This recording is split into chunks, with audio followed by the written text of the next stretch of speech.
Hello सुन्दा अनौठो र अचम्म लाग्छ होइन जस्तो पनि लाग्छ। तर यो सर्प चाहिँ हाम्रो पुर्खौली हामी बच्चा हुँदादेखि नै देखेको बारीमा होइन। अनि सेतो सेतो सेतो दुईवटा बच्चा सानसानो थियो, अहिले यति ठुलो भएछ। आमा धेरै वर्ष पछाडि गाउँ जानुभएको थियो, आमालाई भेट्न निस्किनु भएछ कि यो सर्पहरू। यो बचपनमा हाम्रो चाहिँ एउटा देउता जस्तै के यो हाम्रो बारीमा छ, बारीमा बस्छ होइन। अनि घरको ढोकामै आएर पनि ढोकैमा आउँछ कि। अनि आमा बाबा हुँदा चाहिँ अब आइरहेको थियो घरमा।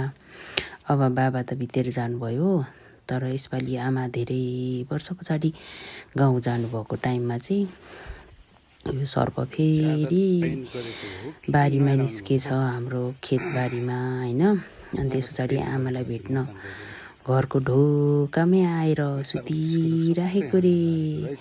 अब मानु पत्याम या नपत्याम यो सर्पहरू चाहिँ बच्चादेखि नै हाम्रो जस बारीमा हुर्किएको बढेको। अहिले त अब यति ठुलो ठुलो भएछ, अब हामीले गाउँ पनि छोड्यौँ। अहिले अब घर मात्रै छ, त्यही पनि अब यो भगवान् जस्तै बस्दिराख्नु भएको छ।